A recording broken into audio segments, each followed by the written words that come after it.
ओम नमश्चंडिकाय। द्वितीय अध्याय। देवताओं के तेज से देवी का प्रादुर्भाव और महिषासुर की सेना का वध। ओम। मध्यम चरित्र के विष्णु ऋषि महालक्ष्मी देवता उष्णिक छंद शाकंभरी शक्ति दुर्गा बीज वायु तत्व और यजुर्वेद स्वरूप हैं। श्री महालक्ष्मी की प्रसन्नता के लिए मध्यम चरित्र के पाठ में इसका विनियोग है। मैं कमल के आसन पर बैठी हुई प्रसन्न मुख वाली महिषासुर मर्दिनी भगवती महालक्ष्मी का भजन करता हूँ, जो अपने हाथों में अक्षमाला, फरसा, गदा, बाण, वज्र, पहद, धनुष, कुंडिका, दंड, शक्ति, खड्ग, ढाल, शंख, घंटा, मधुपात्र, शूल, पाश और चक्र धारण करती है।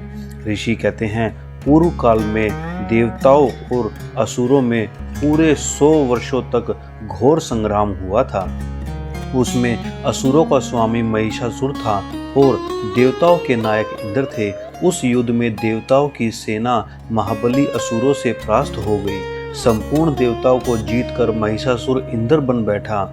तब पराजित देवता प्रजापति ब्रह्मा जी को आगे करके उस स्थान पर गए जहां भगवान शंकर और विष्णु विराजमान थे। देवताओं ने महिषासुर के पराक्रम तथा अपनी पराजय का यथावत वृत्तांत उन दोनों देवेश्वरों से विस्तार पूर्वक कह सुनाया। वे बोले, भगवान महिषासुर सूर्य, इंद्र, अग्नि, वायु, चंद्रमा, यम, वरुण तथा अन्य देवताओं के भी अधिकार छीनकर स्वयं ही सबका अधिष्ठाता बना बैठा है।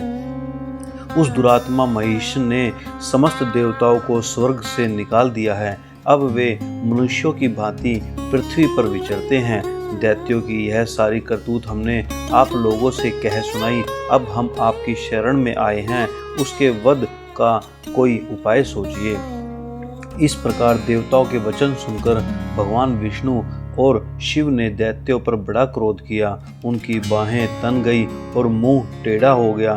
तब अत्यंत कोप में भरे हुए चक्रपाणी श्री विष्णु के मुख से एक महान तेज प्रकट हुआ। इसी प्रकार ब्रह्मा, शंकर तथा इंद्र आदि अन्य देवताओं के शरीर से भी बड़ा भारी तेज निकला। वह सब मिलकर एक हो गया। महान तेज का वह पुंज जाज्वल्यमान पर्वत सा जान पड़ा। देवताओं ने देखा, वहां उसकी ज्वालाएं संपूर्ण दिशाओं में व्याप्त हो रही थी। संपूर्ण देवताओं के शरीर से प्रकट हुई उस तेज की कहीं तुलना नहीं थी। एकत्रित होने पर वह एक नारी के रूप में परिणत हो गया और अपने प्रकाश से तीनों लोकों में व्याप्त जान पड़ा। भगवान शंकर का जो तेज था, उससे उस देवी का मुख प्रकट हुआ। यमराज के तेज से उसके सिर में बाल निकल आए। श्री विष्णु भगवान के तेज से उसकी भुजाएं उत्पन्न हुई। चंद्रमा के तेज से दोनों सतनों का और इंद्र के तेज से मध्य भाग कटी प्रदेश का प्रादुर्भाव हुआ। वरुण के तेज से जंघा और पिंडली तथा पृथ्वी के तेज से नितंब भाग प्रकट हुआ। ब्रह्मा के तेज से दोनों चरण और सूर्य के तेज से उसकी अंगुलियां हुई। वसुओं के तेज से हाथों की अंगुलियां और कुबेर के तेज से नासिका प्रकट हुई। उस देवी के दांत प्रजापति के तेज से और तीनों नेत्र अग्नि के तेज प्रकट से हुए थे। उसकी बाहें संध्या के और कान वायु के तेज से उत्पन्न हुए थे। इसी प्रकार अन्य देवताओं के तेज से भी उस कल्याणमयी देवी का आविर्भाव हुआ। तदंतर समस्त देवताओं के तेज पुंज से प्रकट हुई देवी को देखकर महिषासुर के सताए हुए देवता बहुत प्रसन्न हुए। पिनाकधारी भगवान शंकर ने अपने शूल से एक शूल निकालकर उन्हें दिया।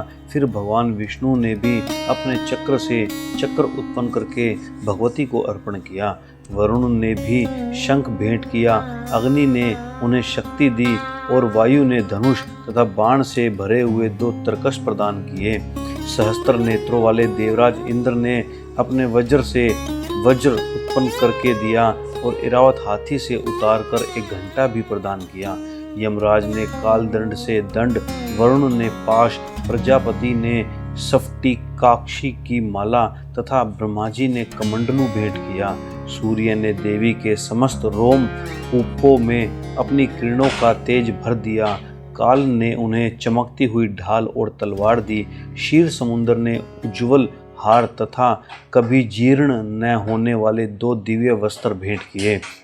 साथ ही उन्होंने दिव्य चूड़ामणि, 2 कुंडल, कड़े, उज्ज्वल अर्धचंद्र, सब बाहुओं के लिए केयूर, दोनों चरणों के लिए निर्मल नूपुर, गले की सुंदर हंसली और सब उंगलियों में पहनने के लिए रत्नों की बनी अंगूठियां भी दी। विश्वकर्मा ने उन्हें अत्यंत निर्मल फरसा भेंट किया। साथ ही अनेक प्रकार के अस्त्र और अभेद कवच दिए। इनके सिवा मस्तक और वक्षस्थल पर धारण करने के लिए कभी न कुंभलाने वाले कमलों की माला दी। जलधि ने उन्हें सुंदर कमल का फूल भेंट किया। हिमालय ने सवारी के लिए सिंह तथा भांति भांति के रत्न समर्पित किए। धनाध्यक्ष कुबेर ने मधु से भरा पान पात्र दिया तथा संपूर्ण नागों के राजा शेष ने जो इस पृथ्वी को धारण करते हैं उन्हें बहुमूल्य मणियों से विभूषित नागहार भेंट किया। इसी प्रकार अन्य देवताओं ने भी आभूषण और अस्त्र शस्त्र देकर देवी का सम्मान किया। तत्पश्चात उन्होंने बारंबार अट्टहास पूर्वक उच्च स्वर से गर्जना की। उनके भयंकर नाद से संपूर्ण आकाश गूंज उठा। देवी का वह अत्यंत उच्च स्वर से किया हुआ सिंहनाद कहीं समा न सका। आकाश उसके सामने लघु प्रतीत होने लगा। उससे बड़े जोर की प्रतिध्वनि हुई, जिससे संपूर्ण विश्व में हलचल मच गई और समुद्र कांप उठे। पृथ्वी डोलने लगी और समस्त पर्वत हिलने लगे। उस समय देवताओं ने अत्यंत प्रसन्नता के साथ सिंहवाहिनी का भवानी से कहा, हे देवी तुम्हारी जय हो। साथ ही महर्षियों ने भक्ति भाव से विनम्र होकर उनका स्तवन किया। संपूर्ण त्रिलोक की शोभग्रस्त देख दैत्यगण अपनी समस्त सेना को कवच आदि से सुसज्जित कर हाथों में हथियार ले सहसा उठकर खड़े हो गए। उस समय महिषासुर ने बड़े क्रोध में आकर कहा, आह, यह क्या हो रहा है। फिर वह संपूर्ण असुरों से गिरकर उस सिंहनाद की ओर लक्ष्य करके दौड़ा और आगे पहुंचकर उसने देवी को देखा, जो अपने प्रभाव से तीनों लोकों को प्रकाशित कर रही थी। उनके चरणों के भार से पृथ्वी दबी जा रही थी। माथे के मुकुट से आकाश में रेखा सी खिंच रही थी तथा वे अपने धनुष की टंकार से 7 पातालों को शुद्ध किए देती थी। देवी अपनी हजारों भुजाओं से संपूर्ण दिशाओं को आच्छादित करके खड़ी थी। तदंतर उनके साथ दैत्यों का युद्ध छिड़ गया।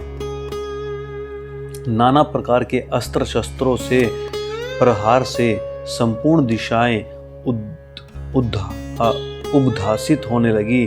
चिक्षुर नामक महान असुर महिषासुर का सेनानायक था। वह देवी के साथ युद्ध करने लगा। अन्य दैत्यों की चतुरंगणी सेना साथ लेकर चामर भी लड़ने लगा। 60,000 रथियों के साथ आकर उदग्र नामक महादैत्य ने लोहा लिया। 1 करोड़ रथियों को साथ लेकर महाहनु नामक दैत्य युद्ध करने लगा, जिसके रोएं तलवार के समान तीखे थे। वह असीलोमा नामक का महादैत्य 5 करोड़ रथी सैनिकों सहित युद्ध में आ डटा। 60 लाख रथियों से घिरा हुआ बाष्कल नामक दैत्य भी उस युद्ध भूमि में लड़ने लगा। पारिवारित नामक राक्षस हाथी सवार और घुड़सवारों के अनेक दलों और 1 करोड़ रथियों की सेना लेकर युद्ध करने लगा। बिडाल नामक दैत्य 5 अरब रथियों से घिरकर लोहा लेने लगा। इनके अतिरिक्त और भी हजारों महादैत्य रथ, हाथी और घोड़ों की सेना साथ लेकर महादेवी के साथ युद्ध करने लगे। स्वयं महिषासुर उस रणभूमि में कोटि कोटि सहस्त्र रथ, हाथी और घोड़ों की सेना से घिरा हुआ था। वे दैत्य देवी के साथ तोमर, भिंदीपाल, शक्ति, मूसल, खड्ग, परशु तथा पटिश आदि अस्त्र शस्त्रों का प्रहार करते हुए युद्ध कर रहे थे। कुछ दैत्यों ने उन पर शक्ति का प्रहार किया, कुछ लोगों ने पाश फेंके तथा कुछ दूसरे दैत्यों ने खड़ग प्रहार करके देवी को मार डालने का उद्योग किया।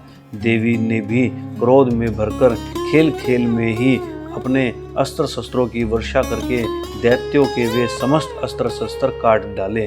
उनके मुख पर परिश्रम या थकावट का रंच मात्र भी चिन्ह नहीं था। देवता और ऋषि उनकी स्तुति करते थे और वे भगवती परमेश्वरी दैत्यों के शरीरों पर अस्त्र शस्त्रों की वर्षा करती रही। देवी का वाहन सिंह भी क्रोध में भरकर गर्दन के बालों को हिलाता हुआ असुरों की सेना में इस प्रकार विचरने लगा मानो वनों में दावानल फैल रहा हो। रणभूमि में दैत्यों के साथ युद्ध करती हुई अंबिका देवी ने जितने निश्वास छोड़े वे सभी तत्काल सैकड़ों हजारों गणों के रूप में प्रकट हो गए और परशु, बिंदीपाल, खड़ग तथा पटिश आदि अस्त्रों द्वारा असुरों का सामना करने लगे। देवी की शक्ति से बढ़े हुए वे गण असुरों का नाश करते हुए नगाड़ा और शंख आदि बाजे बजाने लगे। उस संग्राम महोत्सव में कितने ही गण मृदंग बजा रहे थे। तदंतर देवी ने त्रिशूल से, गदा से, शक्ति की वर्षा से और खड़ग आदि से सैकड़ों महादैत्यों का संहार कर डाला। कितनों को घंटे के भयंकर नाद से मूर्छित करके मार गिराया। बहुतेरे दैत्यों को पाश से बांधकर धरती पर घसीटा। कितने ही दैत्य उनकी तीखी तलवार की मार से दो दो टुकड़े हो गए। कितने ही गदा की चोट से घायल हो धरती पर सो गए। कितने ही मूसल की मार से अत्यंत आहत होकर रक्त वमन करने लगे। कुछ दैत्य शूल से छाती फट जाने के कारण पृथ्वी पर ढेर हो गए।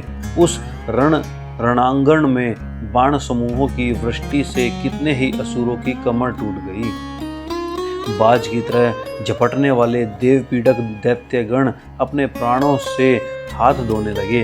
किन्हीं की बाहें छिन्न भिन्न हो गई, कितनों की गर्दनें कट गई।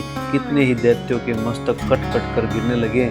कुछ लोगों के शरीर मध्य भाग में ही विदीर्ण हो गए।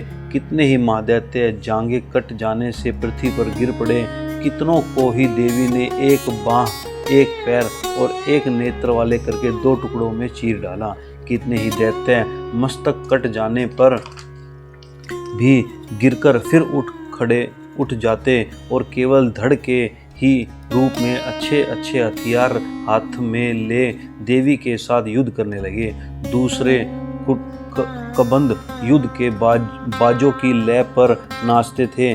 कितने ही बिना सिर के धड़ हाथों में खड़ग, शक्ति और रिष्टि लिए दौड़ते थे तथा दूसरे महादैत्य ठहरो ठहरो यह कहते हुए देवी को युद्ध के लिए ललकारते थे।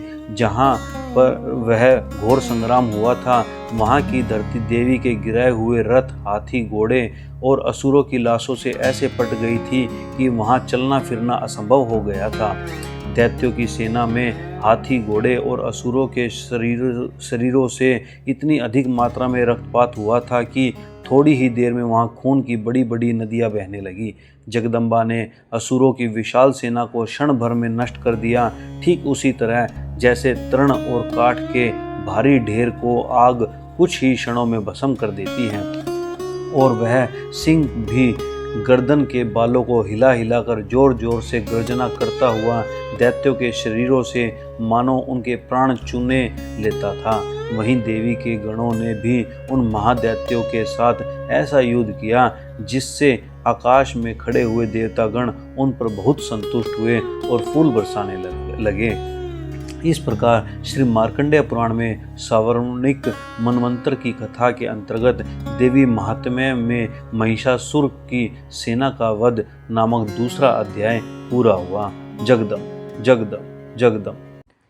नमस्कार साथियों, आप सभी का स्वागत है फिर से हमारे त्र्यंबक दीक्षित यूट्यूब चैनल पर।